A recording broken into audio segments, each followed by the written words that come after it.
Muy buenos días, aquí estamos como todos los martes y jueves entre las 10:30 de la mañana y 11:30 de la mañana. Estamos en vivo a través de Radio Congreso y en sitio abierto.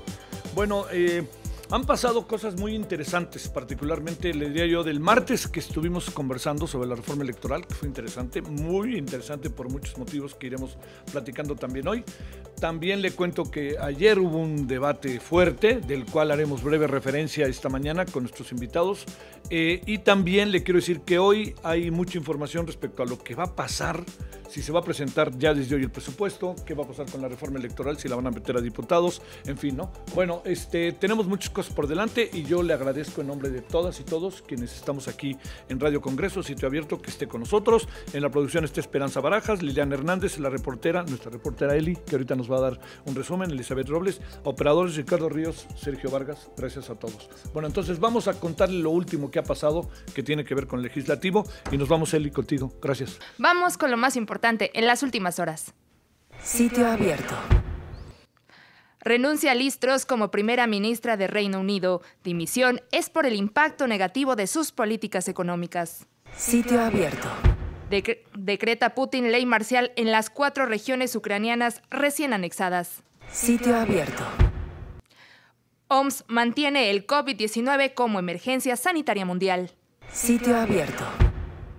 21 años después del asesinato de Digna Ochoa, el gobierno de México ofrece disculpas. En Ciudad de México habrá una calle con su nombre. Sitio abierto. Por amparos, CEP suspende plan piloto de nuevo modelo educativo. A debate.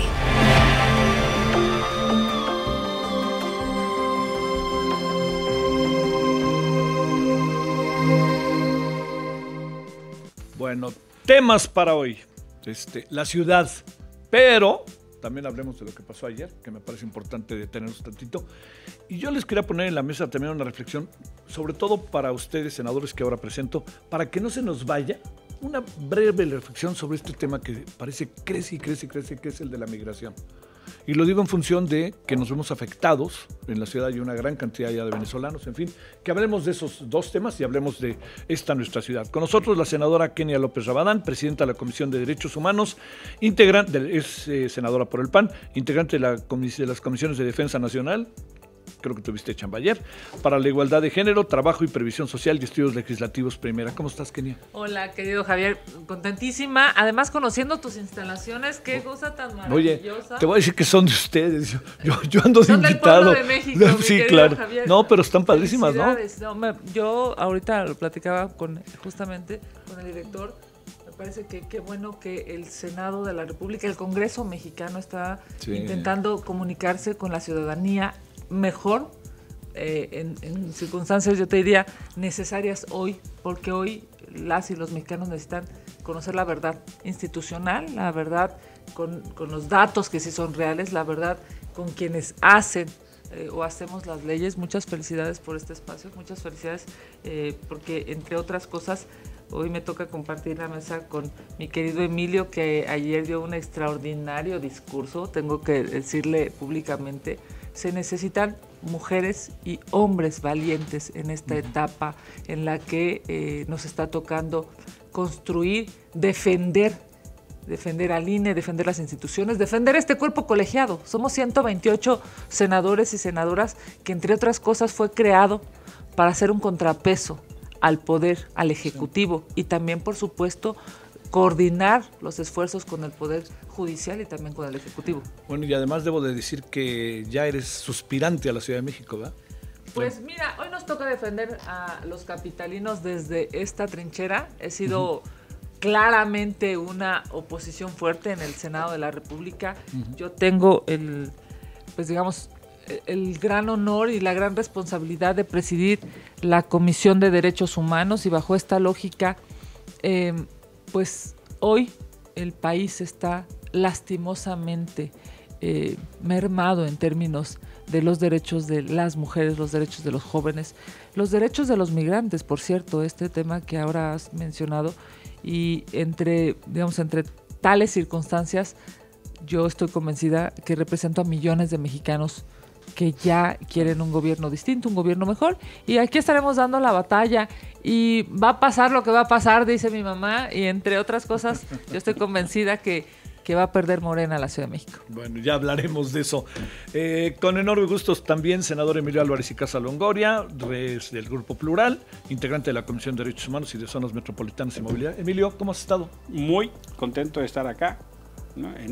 Pues ustedes no lo ven, pero estamos en el sótano 3 del edificio del Senado. Ajá. Es conocido como los bajos pero poderosos mundos del Senado.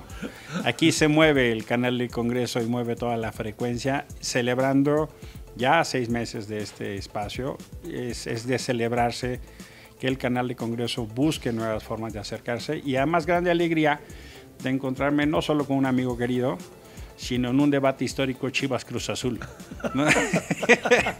Cada vez que hablo con Javier es lo mismo. Bueno, pero ya te dije, esta es la época del año en donde los que vamos a las Chivas no nos preocupamos porque nunca calificamos. Tú sí sufres. Yo sufro, pero yo debo reconocer que hay una especie de sentimiento de humildad en Javier que no puedo dejar de subrayar. Y por supuesto me da grande alegría compartir con la senadora Kenia López. Ella es la presidenta de la Comisión de Derechos Humanos, en la que trabajamos juntos, y además ambos somos senadores de la ciudad. Sí. Y hacemos, pues sí, un frente. Ahora ella ha dado un paso al frente, y lo que yo quiero subrayar, sea ella o quien fuere, vamos a hacer un bloque, porque tenemos la inteligencia y la capacidad de entender que era un bien superior. Si lo dirige Kenia, si lo dirige Xochitl o quien fuere, de antemano subrayo lo que ella dijo: vamos a sacar a Morena. Ya en el 21, si hubiera habido elección de jefe de gobierno, la oposición hubiera ganado. ¿Sí? ¿Sí les alcanzaban? La oposición, vamos a dejarlo con mucha claridad. En la Ciudad de México, Morena es minoría, con base a los votos del 21. Esos son los números, ¿eh? Así se votó el 21. ¿Qué vienen siendo? ¿2 millones más de votos en función del 18?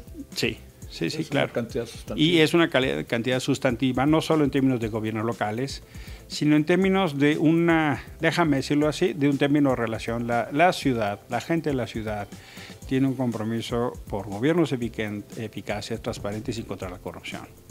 Y eso, afortunadamente, hace un electorado exigente. Así se le pasó al PRI, así se le pasó al PRD y así le está pasando a Morena. ¿Cuál es el objetivo? Pues que la gente esté en la mejor situación posible y que tenga gobiernos que la representen. Y hay algunos temas claves. Tú mencionabas migración. La Ciudad de México tiene una vocación de recepción de la diversidad. La Ciudad de México estaba declarada como santuario para migrantes. Infelizmente, esa condición no tiene un correlato en política pública.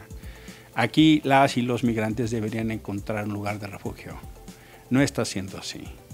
Y eso es un tema que debería ocuparnos, porque en el debate nacional la solidaridad está siendo desplazada por la xenofobia. Estamos viendo muy alarmantes expresiones de rechazo a los migrantes, no solo en términos de la actuación de las autoridades, hay ya 5 cordones de seguridad para filtrar a los migrantes, sino expresiones de miedo y rechazo que llegan a casos muy preocupantes de violencia. La Ciudad de México tiene una vocación de diversidad. Aquí encontramos gente de todos lados. Aquí todo el mundo es bienvenida y bienvenido. Y lo mismo a la gente que viene de fuera del país. Hay señales de alarma. El último caso más dramático es lo que está pasando con la población venezolana. Estados Unidos tomó el acuerdo de regresar automáticamente a migrantes de Venezuela y de otros países que antes aceptaba, como de Cuba y Venezuela. Y eso significa que México asume un papel de tercer país seguro. Nosotros recibimos a esa población y las tenemos en territorio nacional hasta que allá deciden qué hacen, si aceptan o no su estatus de refugiados. Pero en realidad son personas que están no solo en un limbo jurídico, sino en el abandono humanitario. Caminamos cada vez más dentro del terreno de la crisis humanitaria con las poblaciones migrantes, Javier. A ver, pues cerremos esto, ¿no? Para pasar al otro. Pero a ver, te pregunto, senadora, Venezuela, los números indican que Venezuela es el segundo país con mayor flujo migratorio de los Estados Unidos después de México. Yo creo que pensemos hace 10 años habrá estado, yo creo que en el 10º lugar, ¿no? O algo así. A ver, para cerrar nada más, viene el encuentro de presidentes, habló el presidente mexicano antier con el señor Biden, es un tema que está ahí. Una breve reflexión, y si les parece cerremos el asunto y pasamos a lo que vieron ayer y entramos a la ciudad. Adelante, senador. En estricto sentido, a mí nunca se me va a olvidar la foto del subsecretario Encinas, ¿no? Abriéndole los brazos a los migrantes en los primeros días de este gobierno. El problema es que esa lastimosa, digamos, forma de tratar a los migrantes que ellos reclamaban, hoy la repiten. Bueno, es más, no la repiten, la acrecentan. Cuando el subsecretario Encinas dice que ya no van a tratar a los migrantes mal y que incluso ya no van a pasar por abajo del río, van a pasar por arriba del puente, sí. Pues era muy esperanzador, y lo digo en términos de derechos humanos, era muy esperanzador. Porque nosotros reclamamos que los mexicanos sean bien tratados y con dignidad en Estados Unidos, y por muchos años, hay que reconocerlo también, el gobierno mexicano en gobiernos anteriores no había hecho lo propio. Esa imagen era esperanzadora, maravillosa, y yo incluso recuerdo haber hecho comentarios positivos de qué bueno, porque ahora sí vamos a dar lo que pedimos. Pero solo quedó en una foto. Solo quedó en una foto. Después viene un acuerdo con el presidente de la República, digamos, que evidentemente no es público y no es transparente, pero empieza a construirse un muro. Y no me refiero a un muro de ladrillos, me refiero a un muro en el sur, pagado con los impuestos de los mexicanos, para tratar terriblemente mal a los migrantes. Migrantes, por cierto, que no solamente ahora claramente son de Venezuela, son más venezolanos. Sí. Pero hemos tenido un flujo de africanos, de centroamericanos, de sudamericanos, en fin, claramente por la geografía que este país tiene, lo que debería de ser es una política pública clara y definida y evidentemente coordinada con otros países. A mí, ¿qué me preocupa? Y te lo digo, digamos, en términos humanitarios, me preocupa que no hay una estrategia clara de qué hacer con las y los venezolanos que llevan días, que les están prometiendo un trámite que evidentemente no está transitando, que estamos siendo el muro, digamos, ahora militarizado, por cierto, ¿no? Estamos siendo el muro que tanto presumía Trump y que va lastimosamente en contra de lo que nosotros pedimos como mexicanos para los mexicanos en Estados Unidos. Yo, bueno, esa foto, regresando es más, incluso creo que estaba también la secretaria de Gobernación, ¿verdad? Era el subsecretario y el titular. Sí. Esa foto... Tonatiuh Guillén, que ya no está. Ahora comento el tema. Sí, perdón. E incluso esa foto, digamos, se volvió solo como un micro oasis, llamemos micro oasis, que solamente concluyó, digamos, en una foto, pero que no ha hecho ninguna otra cosa, digamos, no ha habido ninguna otra expresión que ayude a los migrantes. Y ojo, porque el tema de Venezuela nos tiene que preocupar a los mexicanos. No hay libertades, no hay economía. Claramente el gobierno en Venezuela está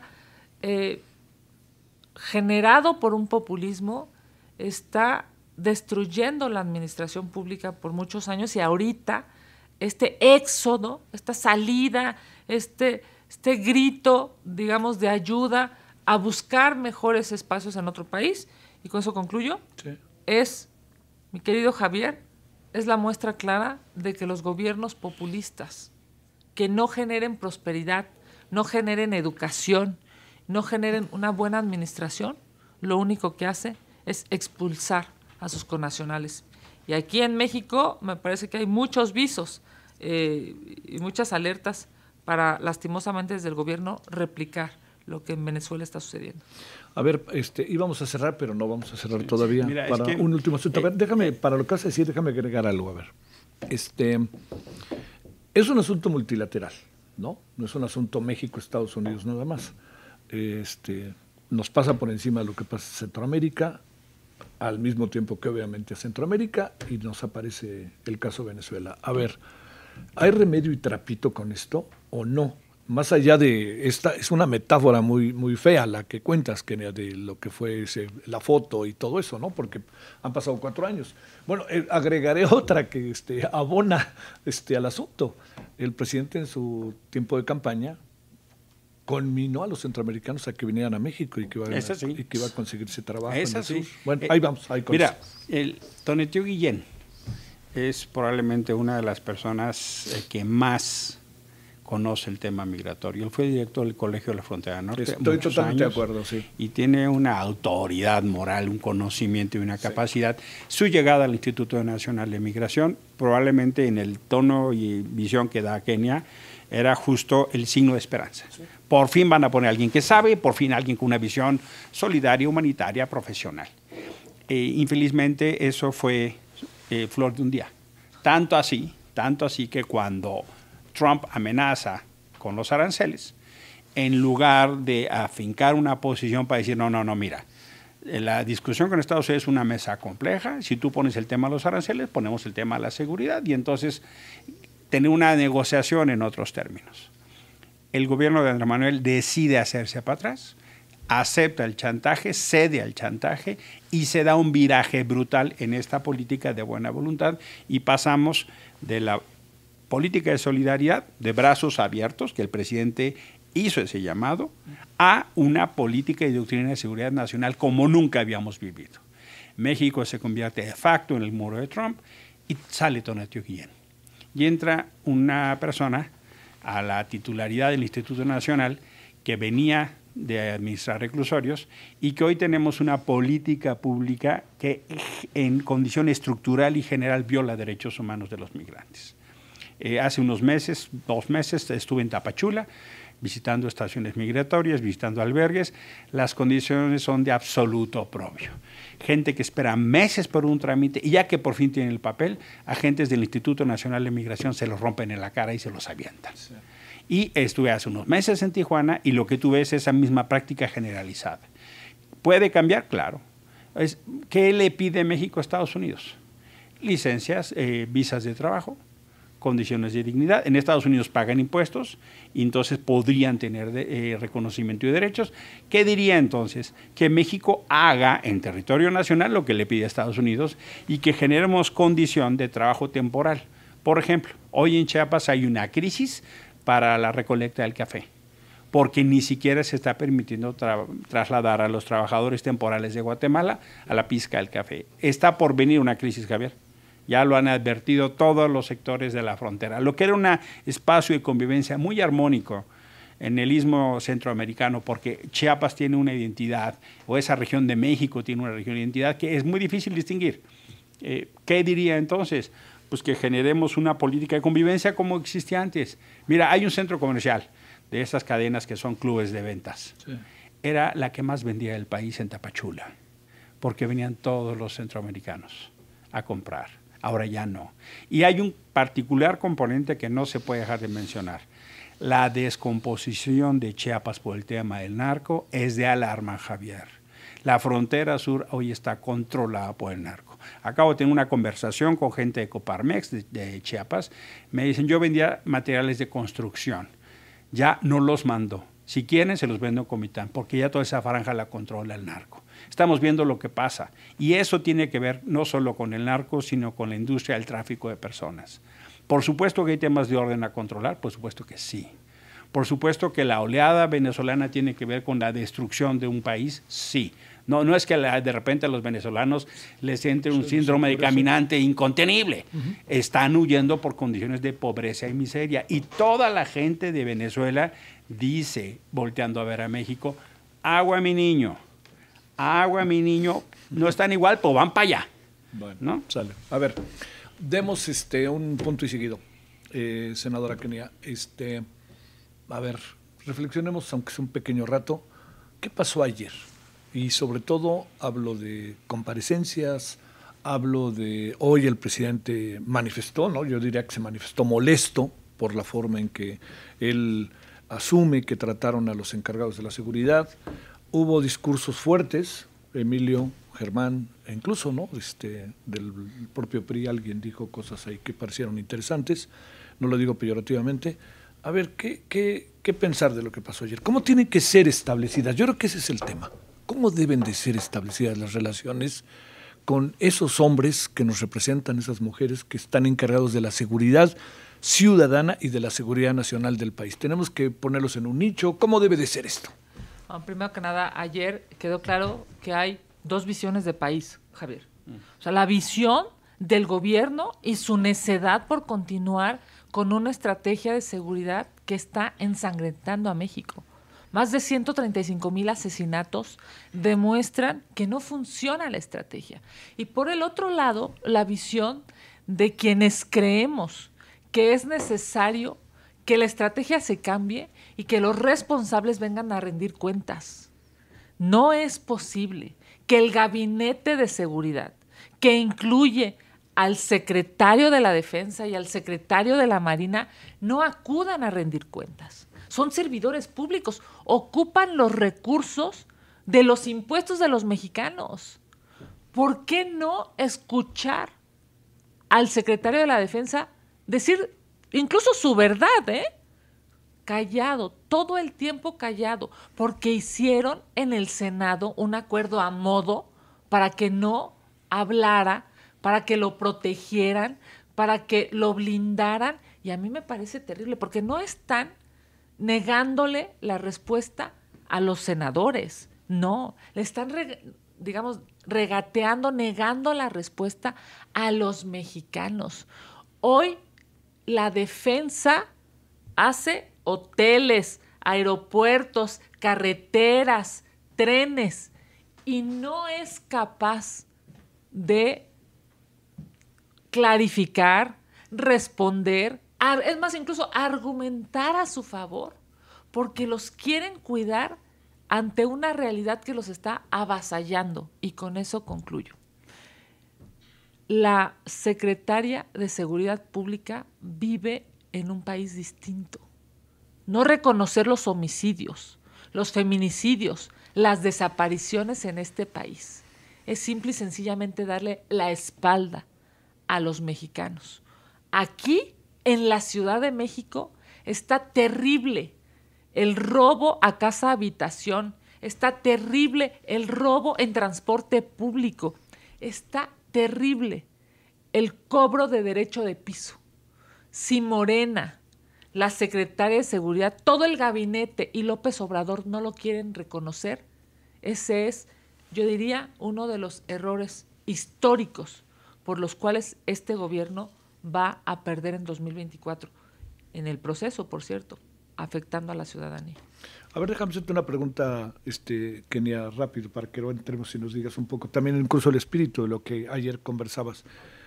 Ayer se dijo mucho, y se ha venido diciendo, que la oposición tiene una especie de doble juego. No quiere la militarización, pero pide a los militares, ¿no? Que esto se repitió. Me adelanto, y lo digo yo, politizar el tema de la inseguridad es el mayor riesgo que hay con la seguridad, ¿no? Pero a ver, te planteo eso como una constante, ¿no? De que ha visto, de algo que también coloca al secretario de Gobernación en un papel mucho más protagónico, más allá de muchas cosas que para las que originalmente empezó. Mira, los gobernadores e incluso los alcaldes, no importa de cualquier partido político que estamos hablando, porque son los responsables de sus pueblos, de sus comunidades, de su gente, de la gente que votó por ellos, no piden al ejército. Lo que piden es seguridad. El problema en este país y en esta etapa lastimosísima de Morena en el gobierno es que lo único que hay es una Guardia Nacional, a la cual, por cierto, nosotros acompañamos, por la cual nosotros votamos. Es más, yo personalmente lo he dicho en muchísimas entrevistas, yo quiero que a la Guardia Nacional le vaya bien, Javier. Obviamente se ve dificilísimo que les vaya bien porque son muy pocos, porque no pueden contener toda la inseguridad que hay a lo largo y ancho de este país.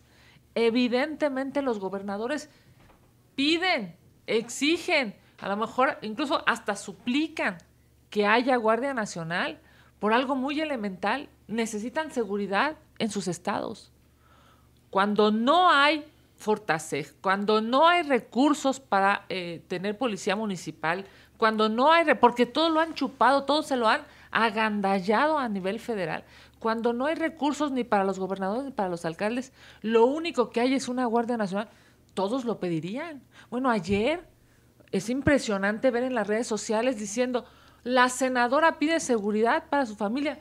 Por favor, pues no le han dado seguridad a la familia de la senadora, ni a su hijo, ni a los hijos de ningún mexicano. Si no es un ejemplo, digamos, positivo lo que están haciendo.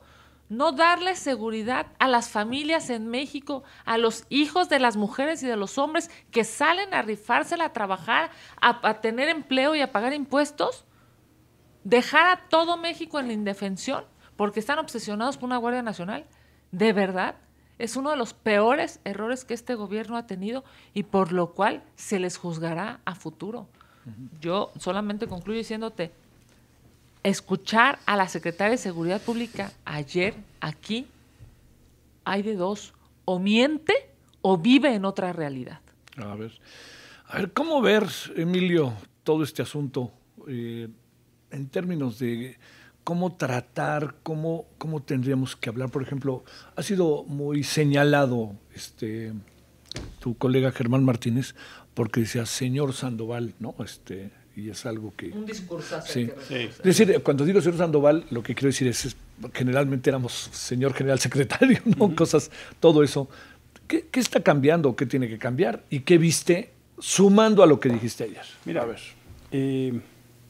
hace 2 semanas, en el marco de la discusión de la reforma constitucional para que las Fuerzas Armadas continuaran en labores de seguridad pública, se presentó como el gran argumento el control parlamentario, que podría tener distintas facetas, o una comisión bicameral, lo que tú quieres. La idea sustantiva es el poder civil controla al poder militar. En menos de 2 semanas se deslindaron, se deshicieron de ese acuerdo, Javier. En una bola rápida, Morena y sus aliados deciden cambiar el formato de la comparecencia en el marco de la glosa del cuarto informe. El acuerdo venía para que comparecieran 3 titulares de órganos del Estado: Seguridad Pública, Defensa Nacional y Marina Armada de México.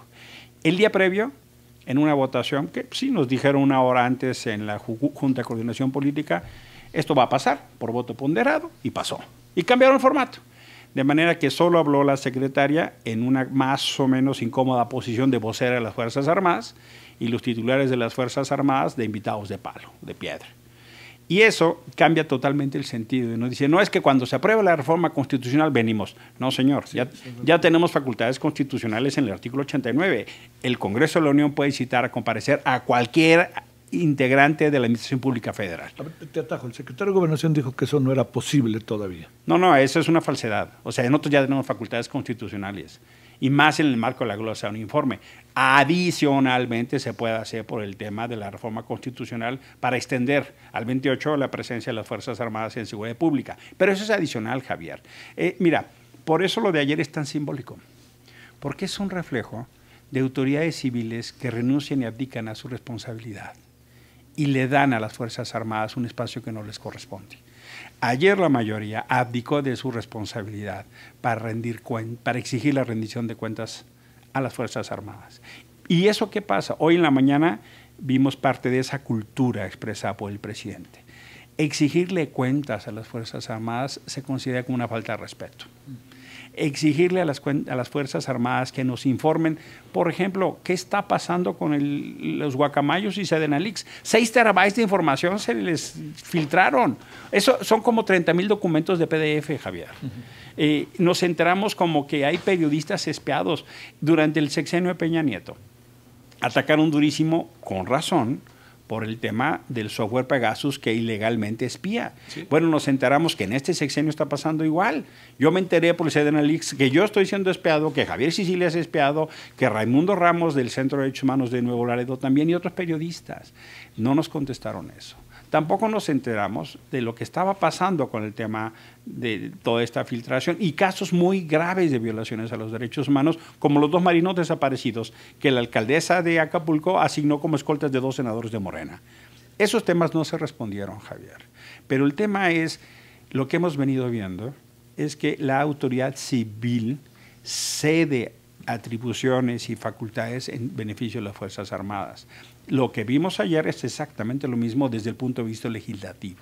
No se exigió que comparecieran. Y eso lo que hace es debilitar nuestra institucionalidad democrática. Y voy a poner 2 ejemplos porque es clave. México Unido contra la Delincuencia presentó un informe que se llama El negocio de la militarización en México. Les recomiendo mucho que lo vean. Métanse a la página de México Unido contra la Delincuencia. Y hay un dato sorprendente. El año pasado, la Sedena y la Semar ejercieron mucho más presupuesto del autorizado. Es decir, al presupuesto asignado les dieron a la Sedena 25,000 millones de pesos más. Pero el presupuesto público es como pasa en las familias, es una especie de cobija. Si tapas a uno, destapas al otro. O sea, no es que crezca el pastel, es que es lo que es. Entonces, si le aumentas a uno, disminuye a otro. Le aumentaron a la Sedena y a la Semar y disminuyó protección al medio ambiente, disminuyó protección en el campo y disminuyó justicia, por ponerte 3 ejemplos. ¿Cómo se ejercieron estos 25,000 millones de pesos? Y en algún sentido educación también. Y educación también, escuelas de tipo completo, por ejemplo. Entonces, les dan más dinero a las Fuerzas Armadas y no tenemos ni una sola información porque creen que es un tema de seguridad nacional y no nos informan cómo están construyendo el aeropuerto, el tren, cómo están repartiendo fertilizantes, qué hacen con el Internet que ahora dicen que van a controlar, Javier. El tema es, yo no pienso honestamente que la discusión sea sobre el respeto o no a las Fuerzas Armadas, ellos lo tienen bien ganado. El tema es sobre la democracia en México. El tema es sobre los contrapesos. El tema es sobre lo que vemos como amenazas a libertades y derechos. Porque que el poder civil renuncie no solo a la capacidad de acción civil, sino a pedir a las Fuerzas Armadas que nos den información. Me parece una señal muy de debilitamiento de la institucionalidad. Y el reclamo de Germán Martínez, tuvo que ver justo con el discurso del general secretario en el marco del aniversario de Niños Héroes. En el Castillo de Chapultepec, el general secretario viene a decirnos que el que opine en contra es un traidor a la patria. Viene a decirnos que el que opine distinto al gobierno rompe la unidad nacional. Mira, yo puedo entender que en un ejército haya órdenes y haya obediencia. Pero en el marco civil, en el marco de la democracia, eso se llama autoritarismo, autocracia o dictadura. Es decir, tú no puedes esperar una sola opinión, tú no puedes esperar obediencia. La democracia es diversidad. Que el general traslade los términos de la milicia a la vida democrática es de alarma. Y lo que Germán hizo es decir, no señor, eso no puede pasar. Sus estrellas no valen más que mi condición de ciudadano. Y me parece que el llamado de atención es poderoso, es pertinente y como tú bien dices, Javier, claro que fue un mensaje frontal, claro que sí, pero no es bajo ninguna circunstancia una falta de respeto pedirle a un servidor público que presente cuentas. Yo pienso que venimos de esa herencia del estado de excepción de las Fuerzas Armadas, que no rendían cuentas. Y fíjate qué interesante, la excepción en este sexenio llega a tal nivel que el general secretario gana más que el presidente. El almirante secretario gana más que el presidente. Para ponerte en cortas y llanos, supuestamente Rosa Isela Rodríguez, secretaria de Seguridad Pública, es la cabeza del ramo. Sí. Ella gana 60% menos que el general secretario. Ella gana menos que el comandante de la Guardia Nacional, que supuestamente está bajo su mando. O sea, la excepción a las Fuerzas Armadas llega hasta en el sueldo. Es a los únicos que no les aplicaron la austeridad republicana. Es a los únicos a los que no les recortaron. Hasta en eso, Javier, este gobierno ha decidido mantener la excepcionalidad democrática de las Fuerzas Armadas. Por eso lo de ayer toma un cariz muy importante, no solo en la discusión que dice Kenia, que estoy totalmente de acuerdo en los modelos de país, sino en el entendimiento para qué es el Senado. Habemos quienes creemos que el Senado es una representación de un poder autónomo y que tenemos que llamar a cuentas a quien fuere. Y hay quienes creen que el Senado es una caja de resonancia para aplausos de todo lo que decide el Ejecutivo. Ayer no pudo ser más claro eso. Bueno, a ver, una última cosa, Emilio. Este modelo no va a cambiar, porque ya se aprobó hasta el 2028, más allá de todos los vericuetos legales, ¿no?, que están todavía ahí de por medio, que no hay que perder de vista. No, es un tema no menor. Es un tema no menor, el de la Guardia Nacional, si se acaba por integrar o no. Está integrado, pero ya hay amparos, en fin. Se les todo dijo, eso. Javier, que había que mucho era riesgo inconstitucional, y que había riesgo de que cualquiera presentara un amparo. Sí. A ver, muy en breve, a los dos les pregunto y cerramos el tema. ¿Qué va a pasar de aquí al 2028 bajo el supuesto de que va a pasar todos los trámites y que acabaremos con el ejército en las calles en el año del 2028? Hasta el 2028. Corre una enorme falta de certeza jurídica, Sí. porque la puerta del litigio constitucional tiene varias entradas y nosotros ya interpusimos una acción de inconstitucionalidad como bloque de contención. Esperen la lluvia de amparos y eso a nadie le conviene. Porque entonces ahora incluso cualquier persona pueda pensar que esa acción es inconstitucional. Y vámonos. Y vámonos. Y se cae toda la acción del ejército. Muy bien. A ver, Kenia, para cerrar. Rapidísimo, presentamos efectivamente en tiempo y forma la acción de inconstitucionalidad, el bloque de contención. Hay que, recordemos, es sobre las 4 leyes que se modificaron y por supuesto hay que esperar los amparos. Pero en este proceso, el problema, querido Javier, es que la gente está siendo afectada en su patrimonio, en su vida, en la posibilidad de salir adelante, y el presidente de la República sigue aneciado a una estrategia que no funciona. Para mí, lo peor. Les echan la culpa de que ustedes empezaron como Partido de Acción Nacional, Felipe Calderón, etcétera. ¿Qué piensas de todo eso? A ver, si fuese un tema de culpabilidades, este señor no solamente no repitió lo que criticó, es más, lo agrandó, lo hizo gigante. Evidentemente, el presidente de la República debe de reconocer sus errores, pero sabemos que es absolutamente necio y no reconoce nada, como no reconoce que hubo un terrible problema en la administración de la pandemia, que 500,000 de mexicanos murieron, que ocuparon las vacunas de manera politiquera, que acaban de tirar a la basura 5 millones de vacunas y con eso se pudieron haber salvado muchísimas vidas en este país. El presidente no va a entender. A mí me queda claro que lo único que tenemos que hacer hoy es, como mujeres y hombres valientes, en cualquier trinchera, en un escaño, en un asiento en el Congreso mexicano, en un medio de comunicación, sobre todo en un celular de un ciudadano que camina todos los días para recorrer 2 o 3 horas y llegar a su trabajo y regresar. Y si bien le va, continúa su celular, y si mal le va, se lo robaron en el camino. Todos tenemos hoy que ser valientes y defender la legalidad y sobre todo defender la justicia. Hoy, Javier, es injusto que la gente esté muriendo y el presidente siga aneciado a una política que no funciona. Javier, déjame nada más hacer una rápida nota. A ver, ¿sabes qué? Antes de que digas, porque no nos vamos a salir del tema, déjenme plantearles algo para que se sume, si no te importa, Emilio, y perdón la interrupción. Si nosotros nos atenemos a lo que acaban siendo algunas encuestas y acaba siendo lo que el propio presidente dice, el 80% de la población quiere a los militares en las calles y quiere a los militares. Lo digo para que se sume a lo que nos ibas a decir en términos de también de lo que se respira en el país. Es que la discusión no es si queremos o no al ejército, si se respeta o no al ejército. Esa no es la discusión. Sí. La discusión es para qué lo queremos. El CIDE hizo un estudio por demás interesante y le dice, oiga, ¿usted quiere que el ejército lo proteja? Sí. ¿Usted quiere que el ejército esté armado en una manifestación? La mayoría dice que no. ¿Usted quiere que el ejército se meta a su casa sin permiso de juez? Por supuesto que no. ¿Usted quiere que el ejército detenga a su hija? Por supuesto que no. La pregunta es ¿para qué queremos al ejército? No si queremos o no al ejército. Es una muy buena pregunta. Ese es el tema. Sí. Y no hemos sido capaces de responder ese tema. En la reforma constitucional 19, cuando creamos la Guardia Nacional, hicimos una ruta institucional para fortalecer una policía civil, fortalecer policías estatales y disminuir el rol de las Fuerzas Armadas. ¿Qué hicieron? Fueron absolutamente omisos a eso. Siguieron con la ruta militar, le quitaron incluso presupuesto a las policías estatales y municipales y debilitaron esa ruta. Lo que apostamos para que no se repitiera como los errores del sexenio de Calderón y Peña, no solo lo reprodujeron, como dijo bien Kenia, sino lo agrandaron. Y eso es, en realidad, un fraude a la Constitución. porque se puso, Javier. O sea, no es de interpretación, es literal. Y ahora regresó esa discusión. Y por eso es tan importante, y eso pongo el tema, porque eso era lo que nos decían Peña y Calderón, que la gente quiere el ejército. Pues claro que lo quiere. Si cuando hay desastres son los que ahí están. Pues claro que los quiere. Pero justo el tema es cuando hay una perversión en la relación y se utiliza el tema de la seguridad como un aparato de extorsión.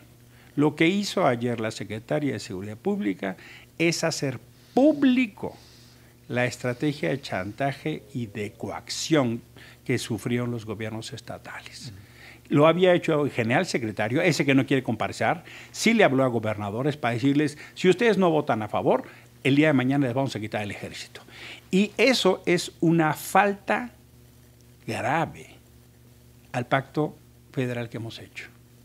Porque hemos convenido que hay responsabilidades diferenciadas. Hay órdenes de gobierno municipal, estatal y federal.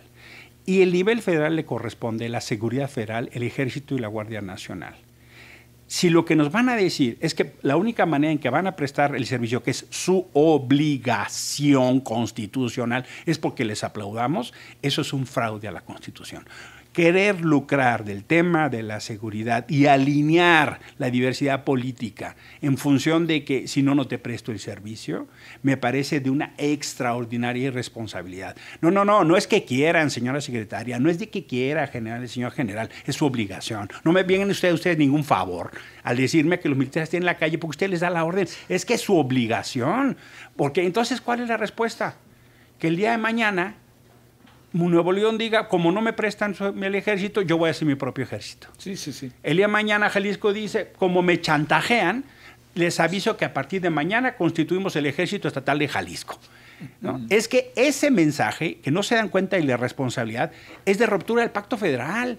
Es decir, no, yo no le voy a dar pasaporte porque no votan a favor de un tal diplomático. No, señor, ese es mi derecho. Usted me da el pasaporte y se calla. Esa es su obligación. Sí, bueno. Hay 3 órdenes de gobierno, Javier. Sí. No niveles. Ese es importante. Eso final, 3 órdenes de gobierno.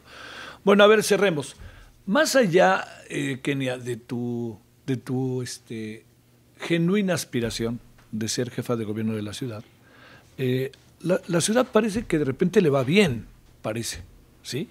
Vemos números, vemos algunos ánimos.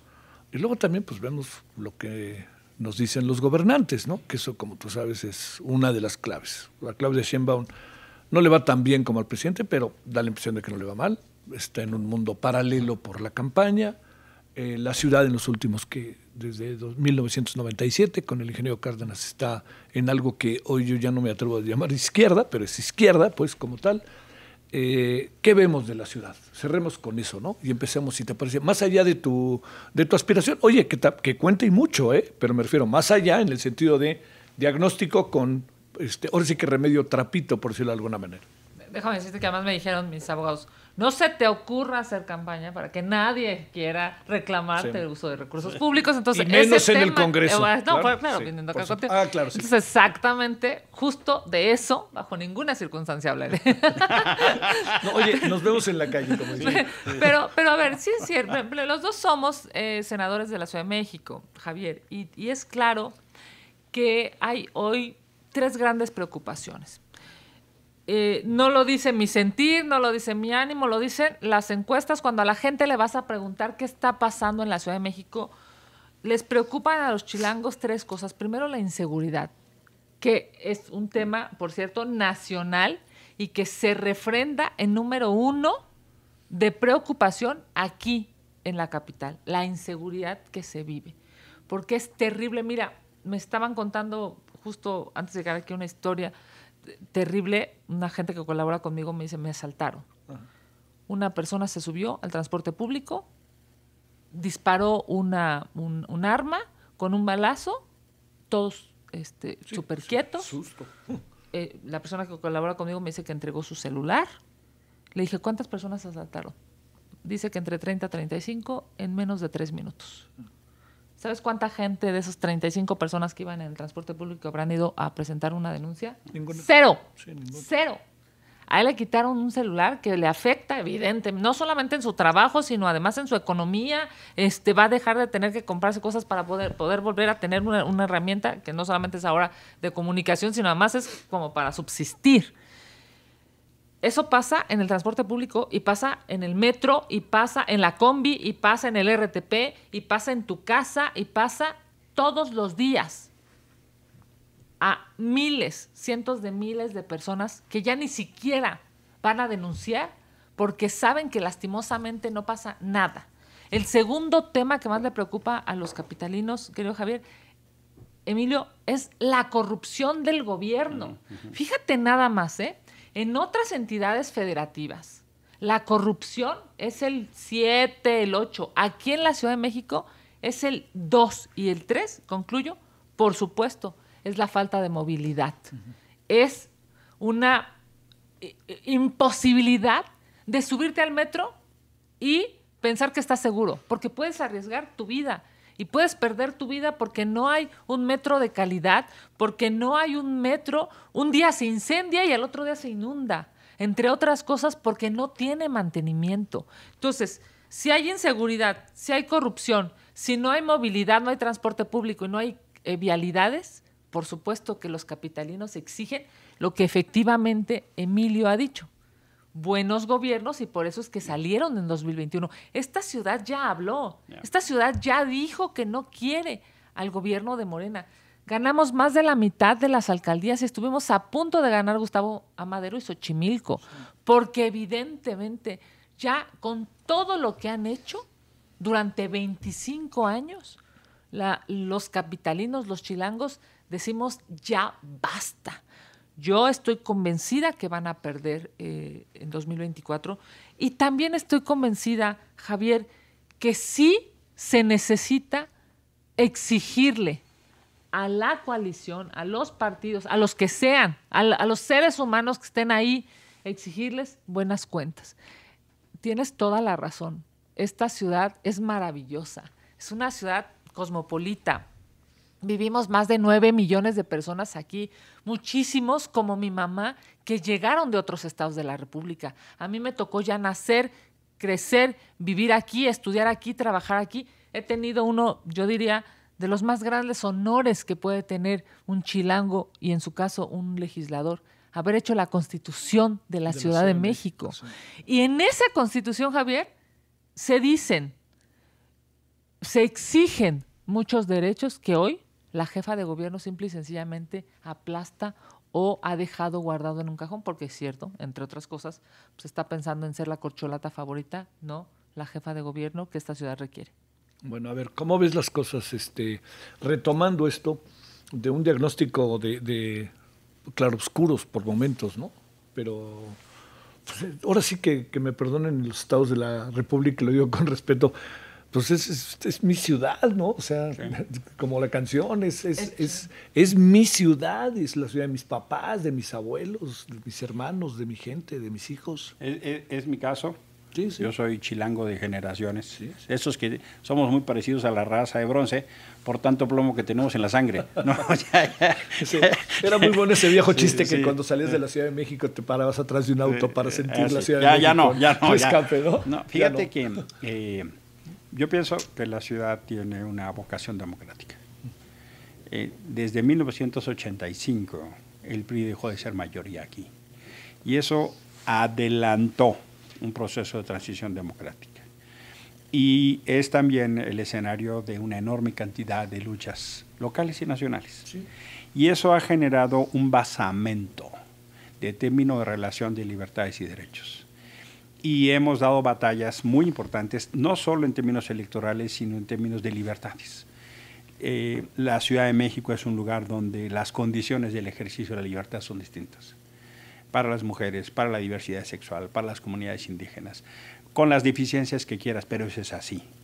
El término de relación que tienen mis hijas con sus amigos es absolutamente distinto al que tuvieron mi madre y sus tías, y mis tías. Cuando mis hijas hacen una reunión, la mitad de los chicos pueden ser de la comunidad LGBTI. Y es el gran gozo, no el gran conflicto. Eso es lo que te refleja lo que es la Ciudad de México en términos de libertades y derechos. La dificultad que tenemos es que la gerencia pública en la ciudad está entretenida en sus ambiciones y no en sus responsabilidades. La jefa de gobierno no se ocupa de sus responsabilidades, se ocupa de sus ambiciones. ¿Cómo es así que todos los fines de semana está en campaña? ¿Cómo así la ciudad no requiere 24/7? ¿Cómo así que la línea 2 del metro sigue siendo el monumento a la impunidad? ¿Cómo así que los temas severísimos en materia de transporte, de limpieza y de seguridad ni siquiera están en la gerencia de corresponsabilidad? Al contrario, lo que pasó en el 21 en adelante es que Claudia Sheinbaum y Martí Batres se dedicaron a perseguir a los gobiernos de oposición. En lugar de hacer un cogobierno, lo que están haciendo es perseguir y castigar a la ciudadanía que votó en su contra. No le dan presupuesto a las alcaldías de oposición. Las persiguen. Yo vivo en una alcaldía gobernada por la oposición y te das cuenta del castigo presupuestal. O sea, es una cosa que la respuesta a su derrota fue el berrinche y no el código democrático. Y me parece muy preocupante porque es entonces no entender que el gobierno es para todas y todos, no solo para los que votan para ti. Nos hemos enterado de la cantidad de dinero que la jefa de gobierno utiliza para atacar a sus contrincantes con recursos públicos, a Marcelo y a las otras corcholatas. Nos hemos enterado de lo que le paga a su asesor de comunicación. Es decir, hay uso de recursos públicos para la promoción personal de una precandidatura presidencial, violando la ley. Aquí Kenia se guarda y se cuida, pero toda la ciudad está inundada ahora con el eslogan de que siga López estamos a gusto, al ladito de los pintas del informe de Claudia Sheinbaum, al ladito de la pinta de Claudia. O sea, sistemáticas violaciones a la ley. Que me parece delicado que la convivencia democrática se está estrechando, se está tensando. Y eso es muy difícil porque lo que estamos viendo es un gobierno que no es para todos. Lo que le reclamamos toda la vida al PRI, de que no solo gobernara para sus cuates, en su peor expresión. Yo he trabajado mucho con líderes de Iztapalapa o de GAM, y me dicen, Emilio, si no te alineas a Morena, no nos traen agua. No nos traen agua. Si no generas condiciones de lealtad en términos de pasarles listas para trabajar la revocación del mandato, no nos mandaban vacunas. Eso pasó hace poquitito, Javier. Entonces me parece que esas viejas formas de hacer política en la Ciudad de México ya no se aceptan. Veo un ejército desmedido y desbocado del gobierno central. En lugar de gobernar con los alcaldes, Claudia Sheinbaum tiene representantes en las alcaldías. Y con ellos operan, no con los alcaldes, no con quien la ciudadanía constitucionalmente eligió. Por eso es este dilema tan importante, porque la gente que hoy gobierna enarboló la bandera de la democracia. Pero hoy el ejercicio del poder es justo el ejercicio autoritario. ¿Cómo se vive eso en el día a día? Se vive en que la gente está en desatención y desprotección. Y cuando tú caminas la ciudad, tú sí ves claramente que hay un problema severísimo de pobreza. Ves los números. Y en la ciudad hay más pobres. Eso es así. El fenómeno del narco en la ciudad está cada vez más presente. El derecho de piso en la central de abastos, ya no digo Iztapalapa, Tláhuac, en la Condesa están cobrando derecho de piso, Javier. O sea, el fenómeno del narco infiltrado en la ciudad está pasando con la Unión Tepito, que ahora matan a líderes del centro y se quedan los narcos con el control de la calle. Y la autoridad lo sienta. He hablado con líderes de vendedores ambulantes y me dicen, Emilio, nunca habíamos tenido a la mesa representantes de los narcos. Ahora resulta que tenemos que estar discutiendo con los representantes de los narcos en la mesa. El fenómeno de permitir la infiltración del narco en la ciudad no tiene precedente, Javier. Y eso nos va a carcomer porque la Ciudad de México era un espacio, un badallar de detención. Sí. Hoy es un fenómeno cotidiano. donde oyes el tema del narco en las conversaciones. A ver. Y eso Sí. no está en la agenda pública. A ver, Kenia, déjame plantearte para ir cerrando. A ver, la disyuntiva de la gobernabilidad, ¿no? ¿Cómo gobernar una ciudad como esta? ¿Cómo gobernar un país, pero una ciudad como esta? Y te lo planteo bajo estas circunstancias, bajo los supuestos que hoy tanto Emilio como tú han planteado. El ciudadano se ve en una disyuntiva muy fuerte. O sea, me hago un lado, me opongo, entonces no recibo lo que quiero recibir, entonces mejor me quedo aquí. Esto me permite vivir. Y yo lo que quiero es vivir. Y si se ve beneficiada mi familia con esto, así le seguimos. ¿Cómo? Al fin y al cabo son las trampas de la gobernabilidad en cualquier sociedad. Es correcto. Pero se nos han agudizado en muchas cosas, ¿no? Se nos agudizaron con el PRI tanto tiempo, ¿no? ¿Se acuerdan, no? El clientelismo y te doy, pero vota por mí, con menos mecanismos de vigilancia, ¿no? Ahora tenemos mucho más mecanismos. Menos de represión. Sí, y tenemos más mecanismos de estar observando las redes, a ver, quiero ver cómo votas, dame tu credencial, en fin. Y lo hablo como un problema de gobernabilidad. No es que no lo quiera particularizar, pero es así en todo el país, pero se agudiza cuando vienen las elecciones, se agudiza con una oposición que empieza a ganar y entonces la empiezan a señalar y tienen mecanismos para efectuar este proceso de la gobernabilidad. A ver, reflexionemos sobre eso, porque al fin y al cabo es la disyuntiva ciudadana. ¿Yo qué fregados hago? Mira, a mí me parece que claramente 2021 nos esperanza para saber que más allá de las amenazas, más allá de la componenda, más allá de incluso yo diría la persecución desde el gobierno de la Ciudad de México, los capitalinos ya decidieron. O sea, los capitalinos tomaron las riendas de su voto y por eso eran las largas filas en esta última elección. Tú podías ver a jóvenes primeros votantes, a mujeres, adultos mayores, aguantando buenas horas en las filas porque querían con su voto ir a decir ya basta Morena, ya basta gobierno, ya han excedido todos los límites. Ante la tragedia de la línea 12, Javier, no hay un responsable de primer mando, uno, porque entre todos se encubren. Ni quién hizo el metro, quien lo diseñó, quien lo construyó, ni quien no le dio mantenimiento.